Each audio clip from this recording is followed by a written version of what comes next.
introducing one of my research papers, and then I'm going to get into the talk. So hopefully this kind of sets the mood for the rest. There we go. A harsh sun breaks through the skylight, illuminating the pile of salt on my budget scales to a blinding lump of brilliant white. Grains that have missed the scales scatter hopelessly across the table, like lost stars of a fading galaxy.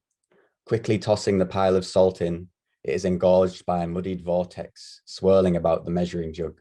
My friend watches from a distance, massaging his stubble with suspicion. It smells fucking awful, he says. I laugh, then grab a spoon and stir.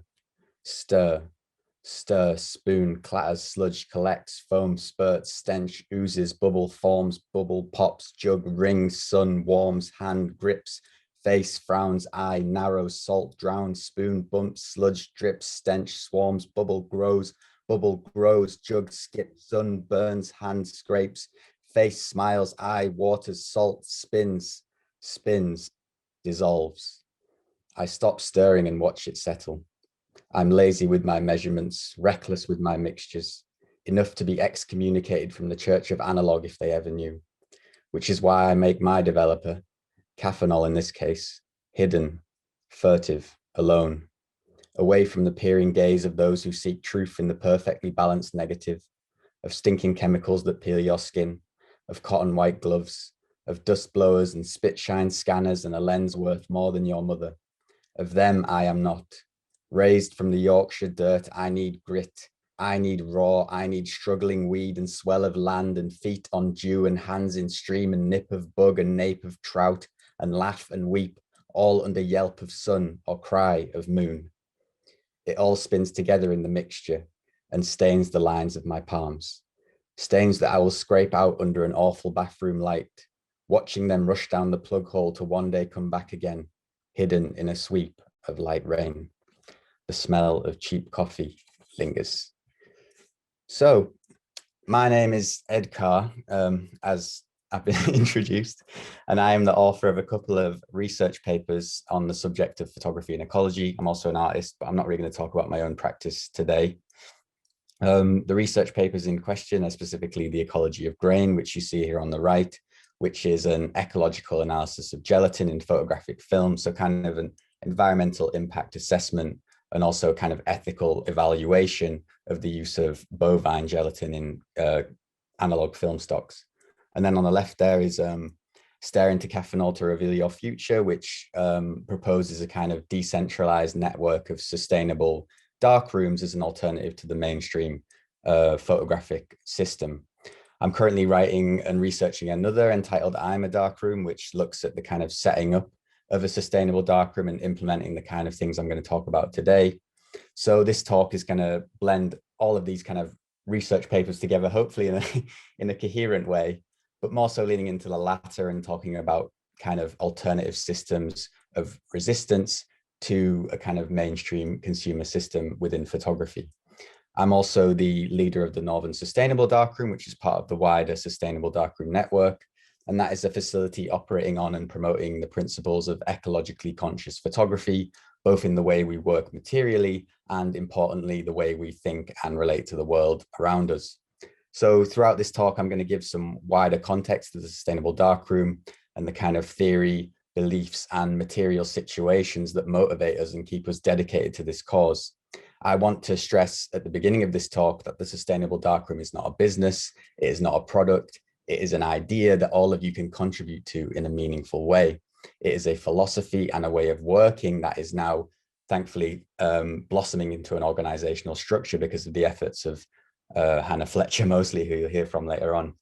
So when I use that term in this talk, I don't mean a literal sustainable darkroom like the one in Leeds, where you can see our nice shiny new sink, but the wider movement and ideas, the ways of working and the people involved that form at present a loose organizational structure. And what is key to also highlight at the beginning of this talk is that the Sustainable Darkroom recognizes and aims to address the failings inherent to present photography. And I don't just mean the failings to us as individual photographers, I mean the wider failings to the planetary system and everything that lives within it. The Sustainable Darkroom is not a tab on a website. It is not a search term on Amazon. It is a total departure. It is a transformation of the way we work, the way we think, the way we as photographers exist in the living world. Furthermore, I would not consider the Sustainable Darkroom as an extended branch of analog photography, not because it blends both digital and film mediums, but because analog suggests a retrograde, a dip into historic technologies that dominated the last century. The Sustainable Darkroom, however, is engaged with a contemporary understanding of ecology, the threat of environmental collapse, and the social inequalities involved, far beyond the remit of essential analog photography. So with that in mind, I personally believe the Sustainable Darkroom to not be a regression, but one of the most contemporary forms of photography to date, a form of photography that involves the most relevant and pressing scientific research and the immediate need for change within society. A form of photography that is truly innovative, bringing us into the present era and not reliant on upgraded megapixels to remain relevant. So when I say the present era, what do I mean by that, and what defines the present era? And I would say, well, we're currently living in the greatest existential crisis to humanity, to put it lightly, on a Friday morning at 9:30. A crisis not just threatening our natural living systems, but society at large. So that means you, me, everyone in this talk, and everyone beyond has or will or continues to be affected by the ecological crisis. We're seeing catastrophic collapses in mammal, insect, plant, and aquatic life, often to total extinction, relentless wildfires destroying virgin forests and communities, land grabs of indigenous territories through fossil fuel and agricultural expansion, devastating floods in places like the UK, like Yorkshire, where I'm from, devastating droughts in Europe, Africa, Asia, and beyond, the huge human cost on impoverished citizens forced to flee their homes, frontline workers killed or traumatized fighting ecological disaster, like in this photo, activists murdered by paramilitary groups in South America, and of course, the continued consumption of energy, the raising global temperatures, and the resultant rising and acidification of our seas. So that's quite an exhaustive and terrifying list, again, for a Friday morning. But as we're also seeing, these facts are not cause for dismay or despondency. Instead, they are a call to action, a motivation to demand change in the face of seemingly impossible odds. Yes, in contrast to this devastation, we are seeing new levels of activism, community organizing, and political collaboration previously unimagined. Whether it's efforts by groups such as XR, the school strikers, the Standing Rock Pipeline activists, to name a few prominent organizations, or the kind of general growing concern for climate awareness and activism for animal rights, leading to a widespread adoption of such things as plant-based diets, for example. Resistance to ecological collapse is each year becoming more energized, more emboldened, and more empowered each day. And what's more, the power of photography in inspiring this change, in spreading the word, is, in my view, incomparable across the arts, myself included. Were it not for the efforts of determined photographers and filmmakers, I would likely not be sitting here today to give you this talk. But it cannot be denied that the cause of ecological collapse is the dominant world system, namely consumer capitalism. So mass consumption for maximum profit, all facilitated by the continued exploitation of non-humans that are considered inanimate resources, not living beings, and the creation of unimaginable waste. The earth transformed into a great dumping ground, like the Pacific garbage Great Pacific Garbage Patch you can see on the right here. It's about the size of Texas, which is, again, quite horrifying. So scientists, environmental theorists, they all agree that we have now left the Holocene, a geological period defined by climatic and environmental stability, and have entered an entirely new geological period defined by human, social, and economic activity. Now, various terms exist for this present period. You may have heard of the familiar Anthropocene. I tend not to use that because it tends to attribute all blame to humans, and obviously Deliveroo drivers or indigenous forest communities aren't responsible for the environmental crisis. So in this case, I'll be using the term Capitalocene, as you can see here in this book, and coined by Jason W. Muir, in that our planetary systems are now shaped by the pursuit of capital at all costs for the past arguably like 500 years. And like it or loathe it, photography as an artistic practice is emblematic of this era of the Capitalocene. It is what has been termed a Capitalocene industry. It is an art form that is slave to endless upgrades in line with technological progress, an art form that is able to produce thousands upon millions of consumable images every second, an art form that not only produces, but is completely necessitated on the production of mountains of toxic waste, devastating to humans and non-humans alike. But much like our destructive world system, the unsustainable nature of photography is accepted and with many photographers a given, kind of irrefutable fact of image making life. To pour hazardous chemicals down the sink becomes a basic function, like peeing after sex or listening to your grandparents repeat lines from the Daily Mail at Christmas, which happens to me every Christmas, unfortunately. Indeed, it seems to be an unfortunate consequence of any aspect of life that is swallowed whole by consumerism, that the inherent harms are at best acknowledged, but accepted as impossible to avoid, or at worst, completely ignored. And I feel that photography is kind of hypnotized by this ignorance, by this mantra, and is sleepwalking into an impossible future where it may be unable to exist, especially in its present form. Now, often when you think of sustainable or ecological photography, most people think about pictures of animals, kind of the kind of Attenborough style deification of nature. But what we at the Sustainable Darkroom focus on is materials. Materials are often overlooked for a focus on content, concept, or meaning. Some argue that art has the autonomy to do what it wants because of this kind of cultural significance it holds in society, meaning that it is exempt from considering sustainable form. But if we are expected to shift other industries such as, food, fashion, energy, etc., towards sustainability, why does art enjoy a get out of jail free card to pour hazardous chemicals down the sink or use animal parts in its creation?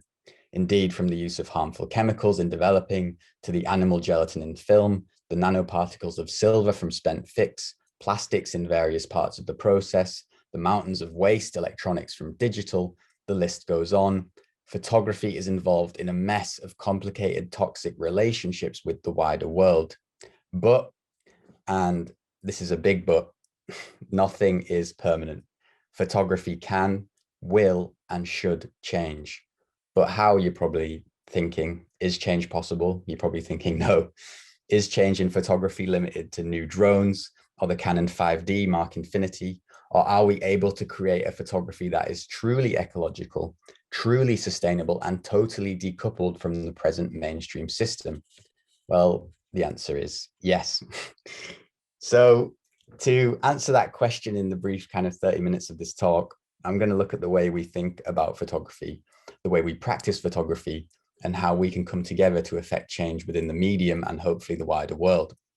Now, as you may or not know, most of this work is born out of something typically called alternative photography. So here you can see a cyanotype that I did several years ago, which is a famous alternative process.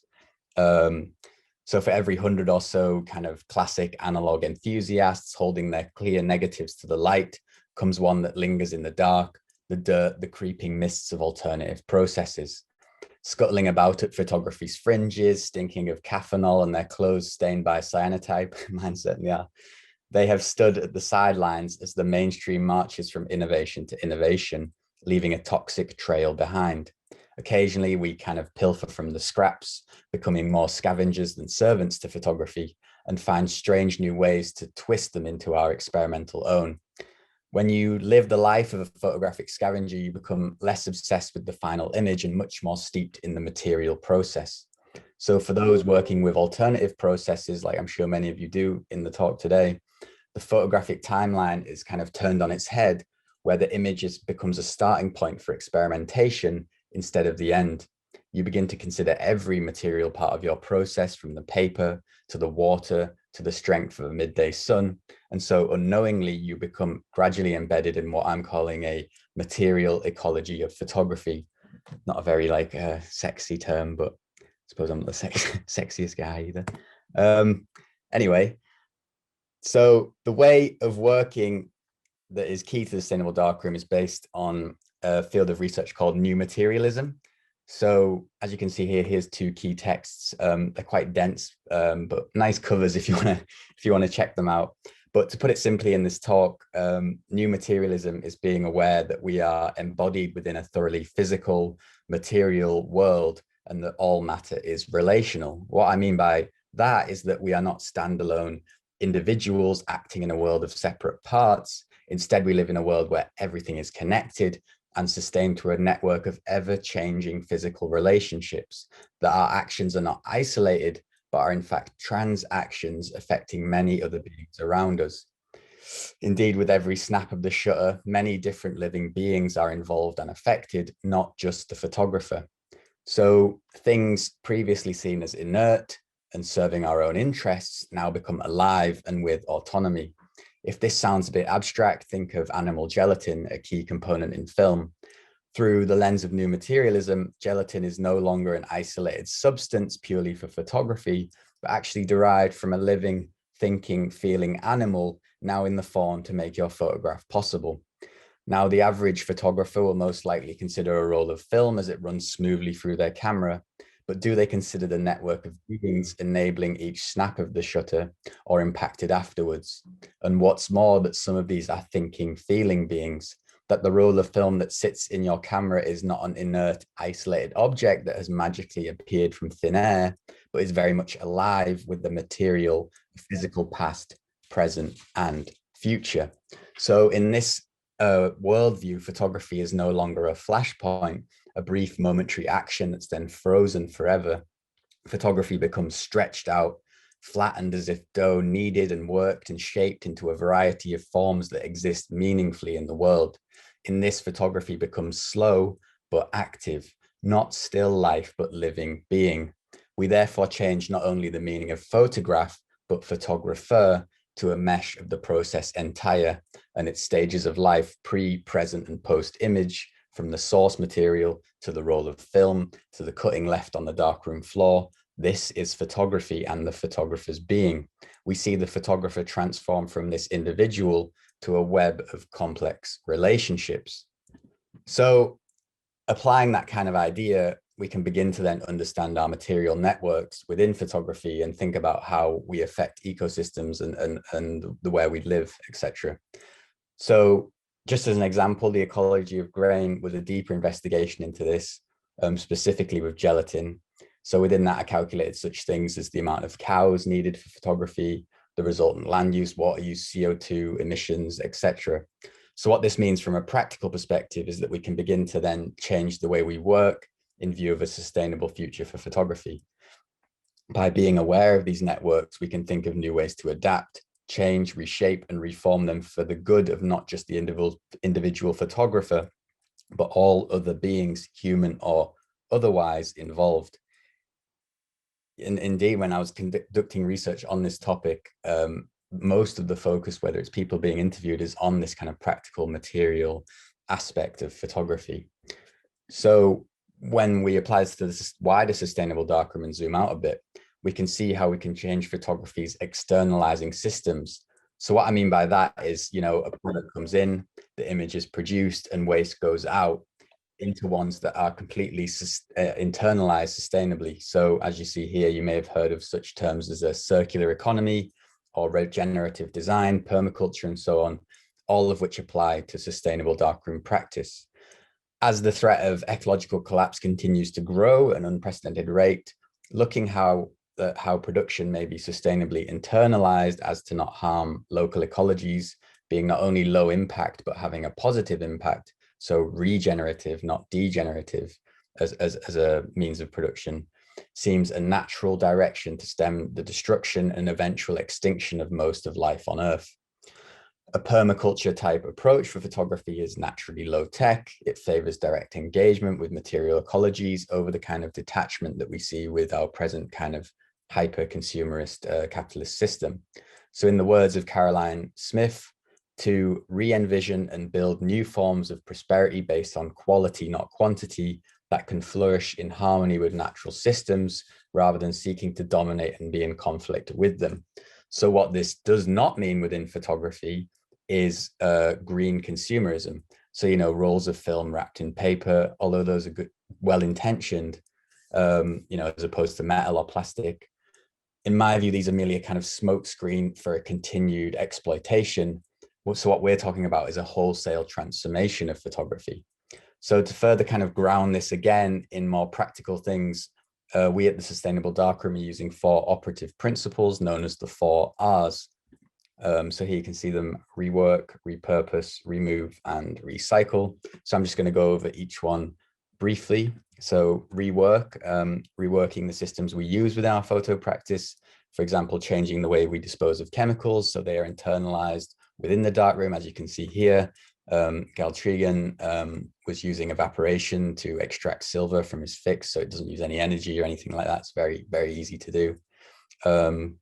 Repurpose, so repurposing materials such as reworking old cameras, making cameras out of waste materials such as the classic kind of A-level pinhole camera workshop, or making images out of waste such as antitypes from kitchen waste.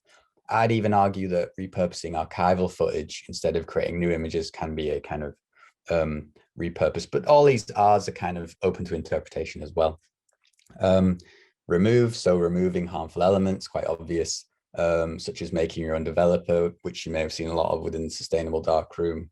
For example, here, Crystal Ben's made a developer out of gorse flour, which is pretty cool.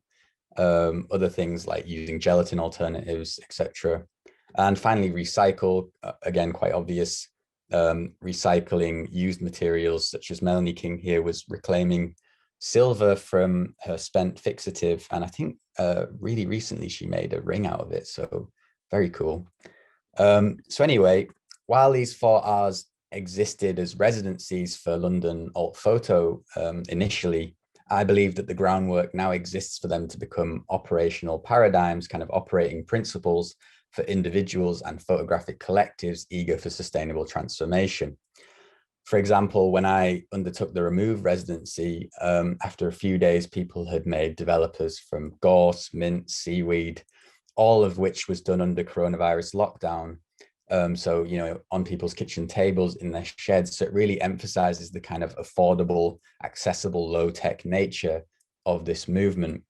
I'm just going to quickly address here that something you all may be thinking when I talk is that kind of in the wider context of environmental crisis, photography's harm is so small, so insignificant compared to, say, energy, that trying to remedy these issues amounts to a kind of pissing in the wind strategy. For example, in my paper about gelatin, I worked out that each cow equals about 25,000 rolls of 35mm. So realistically, a roll of film is going to have a lot less impact than a McDonald's hamburger that are sold at a rate of something insane like 75 per second. And again, a lot of the artists that took part were vegetarian or vegan. I'm sure some of you are here. And so they felt this kind of cancelled out the use of photographic gelatin as otherwise insignificant in the face of actual meat consumption. But I would say to that this kind of thinking is what got us here in the first place. And if we are to move forward towards a sustainable culture, surely we need to depart from this kind of resigned acceptance that our methods must cause environmental harm, even if on a limited basis. To my mind, it still promotes the underlying idea that the non-human world is this kind of dumpster to advance our own gains, as well as certain parts of the human world, such as the global south. Of course, harms may always be present somehow, but need they be so present in our artistic production? Often we see, as a consequence, this kind of huge ecological environmental anxiety across generations, which produces this condition of total retreat, where we want to protect and insulate ourselves from this idea of causing harm. In my own case, I didn't do photography for a year because of these reasons, until my residency of London Alt Photo. And I do think that with these methods, with the 4 Rs and everything that's happening within the Sustainable Darkroom and beyond, we can begin to mitigate these harms and transform photography in line with our present environmental conditions, instead of totally abandoning photography out of fear of how we may impact the environment. This is our chance to reshape and rebirth it into something genuinely transformative and new. But as we have seen with the climate strikes and alike, our generation knows that simple material fixes are not the solution to our ecological woes. We see people demanding not more recycling points around their towns, but systemic change from the bottom to the top. In this context, individually applying the 4 Rs is good, but without organization, change on a wider scale is impossible. For example, if we all stopped using fossil fuels individually, it would be great, but communal resistance to the systems that produce and necessitate them is of far more importance. Treat the cause, not the symptom. And that is why what is integral to the sustainable darkroom and the stage we are now arguably in is this idea of collaboration and organization. What is great about bringing everything in-house, everything under the photographer's control, is that it completely kind of demystifies the processes of photography. So consumer capitalism often casts a kind of obfuscation, a smokescreen where you don't know how things are made. That is completely removed and the photographer can work much more mindfully. But if there is not a parallel structure to the mainstream industry to share and teach these skills, to source materials, to have simply the space to work, then photography will never truly be transformed in line with our ecological reality and fast become irrelevant as environmental crises multiply. So we at the Sustainable Darkroom are committed to the notion of creating an alternative network organized around darkrooms and cooperatives operating on the core principles of the kind I'm talking about today. Not just how we can make our materials more sustainable, but how can we create a system, a structure for photography and photographers to be able to exist and make work outside of the present system, so dominated by multinational companies solely motivated by profit. From this, we can imagine a network of cooperatives based around these principles, whilst being ecologically focused and limited in its expanse to the point of genuine sustainability. I'm aware this structure is very radically different from the current mass scale production. And so every stage of the process could theoretically be covered by these sustainable collectives, these, dark rooms. Film production, sustainable development, waste recycling, camera maintenance becomes in-house, autonomous, and under the photographer's control. These cooperatives would obviously have to kind of operate on a non-profit basis with public access and education at heart, to inform and assist interested photographers. The Northern Sustainable Darkroom is perhaps one of the first attempts at this, aiming to operate as a space for research, project-based access for photographers, as well as a teaching and learning resource, and ideally in the future, offering funded kind of micro-residencies and opportunities for photographers. If this all sounds kind of radical, we can actually look to moving image like film cinema cooperatives of the past decade, which span from these kind of publicly funded large institutions to smaller independent organizations, and how they managed to create this kind of parallel decentralized structure to the film industry that offered film production, technical support, equipment access, screenings, discussions, performances, and so on. So that is the kind of framework we're looking to kind of build upon. Of course, photography is often considered quite accessible at the moment, and so there is some criticism that a push for DIY non-profit production may make the medium exclusive for us kind of alternative photographic elites. In my view, however, an alternative of sustainable collectives prioritizing education and outreach could potentially be more accessible, more democratic, and more affordable, specifically in that participants would have a greater knowledge, ability, and understanding of photography, which would otherwise be retained by manufacturers and commercial laboratories. The primary limitation would, of course, be consumer options. So, being able to buy a bunch of different film stocks or what have you. But as I said, this is not about green consumerism, but a total detachment. This also, I think, moves us away from the equating of accessibility with consumerism, which is a particularly insidious belief that I feel restricts our actual democratic freedoms by disenfranchising those exploited to churn out cheap products, human or non-human. Therefore, a kind of decentralized network of collectives organized around this ethos offers an ecological highway to consumer capitalism's and, of course, the capitalist scene's ruinous my way. Because we are living in an era not just threatened by climate crisis, but where more people demand autonomy, they demand local control, and in a way that is truly sustainable. And we're here to tell you that this is possible within photography and the arts. In fact, it is the perfect site for change, as art allows us to imagine new worlds, new spaces, and new possibilities, as you saw with TJ's talk last night, even and in the face of huge challenges.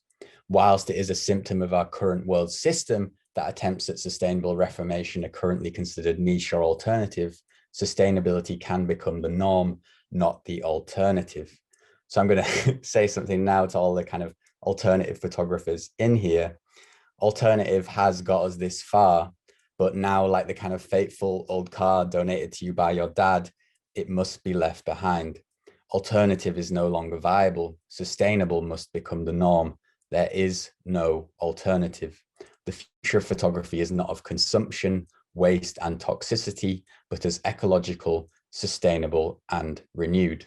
Because this is not regressive, this is not reactionary, this is not retro. We aren't dredging up the past to hide from the chaos outside. The sepia-tinted glasses of yesterday's photography are of no use to us, because this is now, this is present, this is a movement, not a moment. And so we move together forwards. Thank you.